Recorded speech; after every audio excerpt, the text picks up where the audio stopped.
Hindi ko na kaya. Ito ang nasambit ni, Tinay. Ito kay, Papa Edo.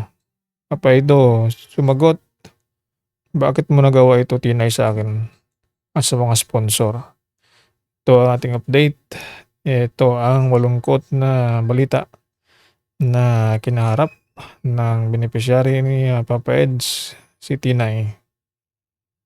Sa mga pangyayaring ito ay, talagang nakakalungkot na isipin na ganito ang magagawa ng isang beneficiary sa kanyang scouter at sa mga sponsor.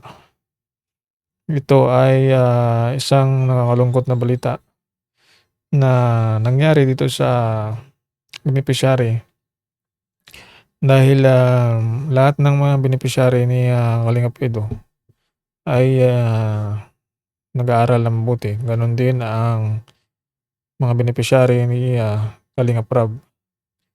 Wala pa tayong nabalitaan sa mga beneficiary ng Kalingap Rab, yung iba kung meron man ay, hindi sumunod na makapagpatuloy ng kanilang mga pag-aaral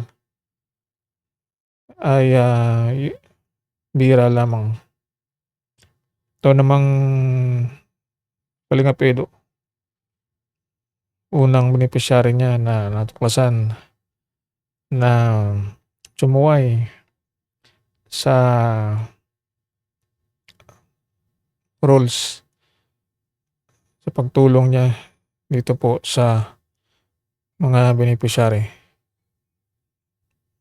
Mga natulungan ni Papa Eds ay, yung iba, dahil sa hirap ng buhay at, hindi na kaya ni, Papa Eds tulad ni Arjen ay, bigla na lang, umalis. Ito naman si, Tinay ay, wala namang balak. Kaso lang ang paglihim sa tunay na sitwasyon kung ano ang nagagawa nila sa school, kung papaano sila nag-aaral ay ito ang dapat na mapatunayan ni, Tinay at na hindi niya nagagawa sana ang mga bagay na ito. Kung, hindi kaya at, hindi niya kaya ito pong, pag-aaral dahil nahihirapan siya. Kaya bumagsak ito at tinamad na pumasok. Sana ay, sinabi ng maaga. Sabi niya nahihiya daw siya na sabihin ang katotohanan. Kaya yun tuloy, ang mga pera, tuition na binibigay sa kanila ay, naigastos, hindi na napupunta doon sa dapat na paglalagyan o pambayad doon sa school. Masakit 'to para sa mga sponsor, lalong-lalo na 'to kay, Papa Eds. Ang nangyari ito sa kanyang bini. Kaya ito ay leksyon sa mga beneficiary niya.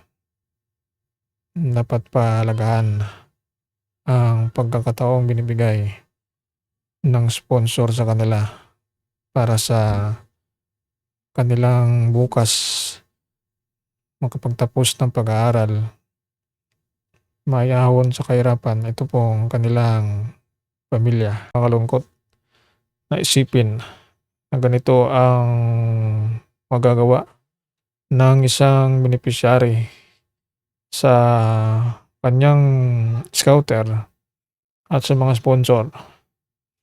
Ito ay, isang nakakalungkot na balita na nangyari dito sa beneficiary dahil, lahat ng mga beneficiary ni, Kalingap Edo ay, nag-aaral ng mabuti. Gano'n din ang mga benepisyary ni, Kalingap Rab. Wala pa tayong nabalitaan sa mga benepisyary ng Kalingap Rab, yung iba kung meron man ay, hindi sumunod na makapagpatuloy ng kanilang mga pag-aaral ay, bihira lamang. Ito namang Kalingap Edu, unang benepisyary niya na natuklasan na sumuway sa rules sa pagtulong niya dito po sa mga benepisyary. Mga natulungan ni Papa Eds ay, yung iba, dahil sa hirap ng buhay at, hindi na kaya ni, Papa Eds tulad ni Arjen ay, bigla na lang, umalis. Ito naman si Tinay ay, wala namang balak. Kaso lang ang paglihim sa tunay na sitwasyon kung ano ang nagagawa nila sa school, kung papaano sila nag-aaral ay ito ang dapat na mapatunayan ni, Tinay at na hindi niya nagagawa sana ang mga bagay na ito. Kung, hindi kaya at, hindi niya kaya ito pong, pag-aaral dahil nahihirapan siya. Kaya bumagsak ito at tinamad na pumasok. Sana ay, sinabi ng maaga. Sabi niya nahihiya daw siya na sabihin ang katotohanan. Kaya yun tuloy, ang mga pera, tuition na binibigay sa kanila ay, naigastos, hindi na napupunta doon sa dapat na paglalagyan o pambayad doon sa school.